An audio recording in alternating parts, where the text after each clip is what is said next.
I came across a quote the other day and it said, "Comparisons is the thief of joy." Today we're going to talk a little bit about how to stop comparing yourself to others. Today's video is going to be super laid back. A lot of the times we'll feel good about what we're doing in life, and then we'll see a post on social media of what someone else is doing, and automatically we begin to question what we're doing or where we're headed in life, if it's good enough. I found that the reason why we compare ourselves is because part of what makes us human is the ability to evaluate our life without comparing ourselves to other people.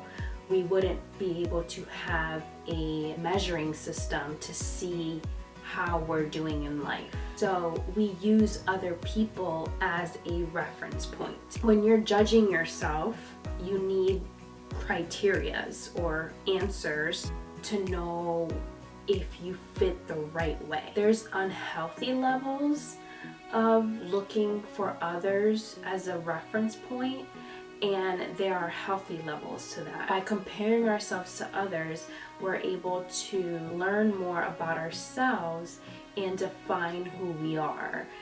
But I just want to point out that all this goes on in our head. So it's our perception of who we are, or if we meet the standard. This is all based on our beliefs and our perception. Essentially, it all goes back to how you view yourself.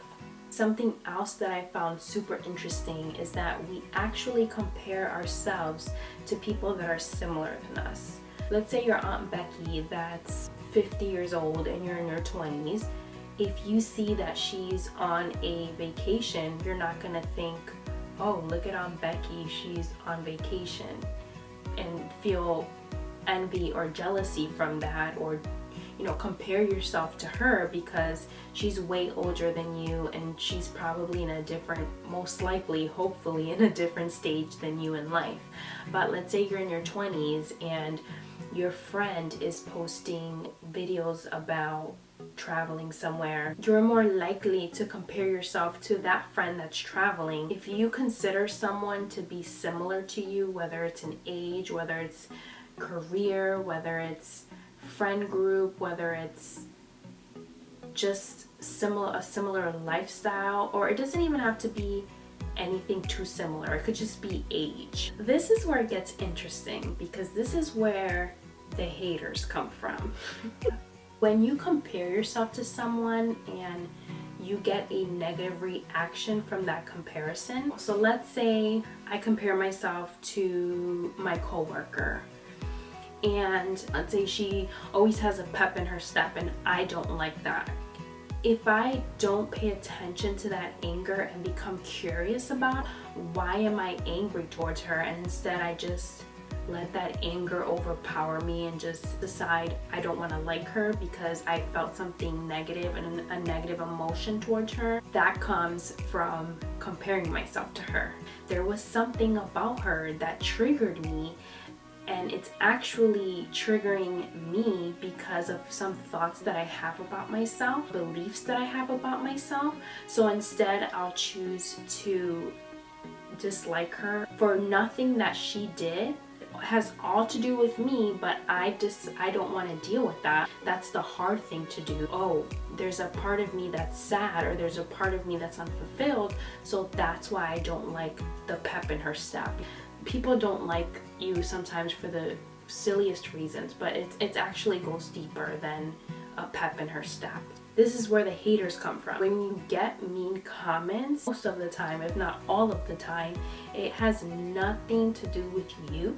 It has to do with that person feeling a negative emotion towards you because you triggered some kind of insecurity or voice that they have within themselves. I saw again and again and again videos saying how not to compare yourself to other people, or how to stop comparing yourself to other people.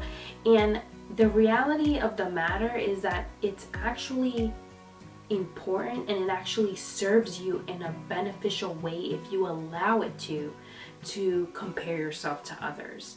You actually gain information by comparing yourself to others.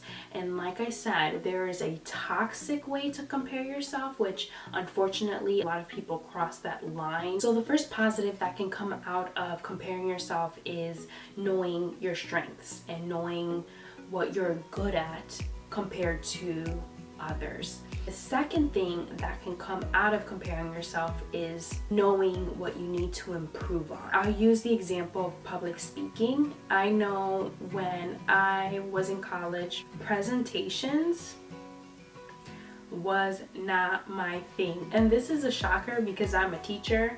So I can go in front of the classroom, no problem. But if you put me in front of my peers, without comparing yourself to others, you wouldn't know what things other people are pretty good at that you might need to work on. When you think of it as a challenge instead of something that you're bad at, and you think if it's important for you to improve in that challenge, then that's something that you figured out and you can work on. So comparing yourself to others is a positive if you use it in a positive way and you use it to serve you in the best way. So that is the problem with us today, is that we're not using it in the best way to serve us, and instead we're using it to tear ourselves apart and feed the negative voices in our head that are always going to be there. We're always going to have to fight those negative voices, but I feel like today we have so many more sources to feed those negative voices and strengthen them, and we have to put twice as much work, if not more, to feed the positive voices. If you are aware that you're comparing yourself and you think, okay, how is this serving me? Like, what is this trying to tell me that I am comparing myself to person A? Once you're able to determine healthy and unhealthy comparisons, that's a huge game changer for you. Essentially, what all this ties back into is you and your thoughts and the story that you have of yourself. You think you're a person that is worthless or is not special, is ugly. If that's what you honestly think about yourself and what you're constantly telling yourself, then you're going to look out into the world and you're going to find that. If you're constantly seeing things that are making you feel negatively about yourself, then question, why do you need to look at that every day? Maybe there's accounts that you could unfollow that don't make you feel the best. If you feel human, if you feel connected, if you feel validated when you see someone sharing their story of being vulnerable and authentic on social media, support that person and follow that person, because that's what you need to see to remind you every day. We're all living this messy life trying to figure it out. But if you're following accounts that constantly make everything seem perfect and never talk about any of their struggles and are just promoting this perfect life, if that's not serving as a motivation for you in whatever way, again feeding that critic, then why are you following that person? We need more vulnerability, more authenticity, and more stories of this is what I was struggling through and this is how I got past it. We don't need any more highlight reels or any more my life is great, my life is perfect. We don't need any more of that. We already have enough of that. Think about all the things that comparing yourself, your relationship, job, when it becomes toxic and negative, what that takes away from you, from your life. Comparing your relationships to another relationship is wasting your time, and at times, not only wasting your time in life, but it also can ruin relationships. It's also taking away from a possible solution. If you're constantly comparing yourself to somebody else, how can you possibly constantly be working on being a better version of yourself if you're constantly focusing on somebody else? What are you getting from that? Compare yourself, figure out, why am I comparing myself? What is this telling me? And then do whatever you can with that information. But if you're just constantly comparing yourself and not doing anything with that information, just be a petty Polly or a negative Nora or whatever the case is, then you're just wasting your time. You're just giving all your energy away to somebody else. Also, it's helpful to realize that that negative comparison game is actually a never-ending cycle. You can choose to compare yourself for the rest of your life and not do anything with that information.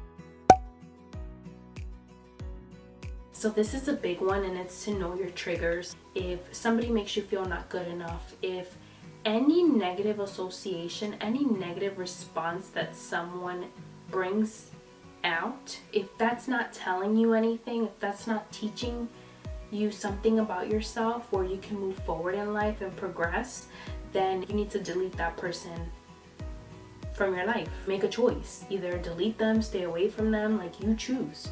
You need to protect your energy and protect your sanity. Practice gratitude. When you focus more on what you have, or even being grateful for dreaming. I know gratitude is about the right now, so that's important too, but I think it's also nice to be grateful for being able to improve, for the ability to become a better version of yourself, for the ability to become smarter, for the ability to be stronger. Being grateful for who you are now and knowing that life gives you opportunities and choices to be better. Gratitude is key. I hope there's something that you found out of this video. I hope you guys have a nice rest of your week. Thank you so much for watching. If you made it to this point, I really appreciate you. You have no idea. And I will talk to you guys later. Bye.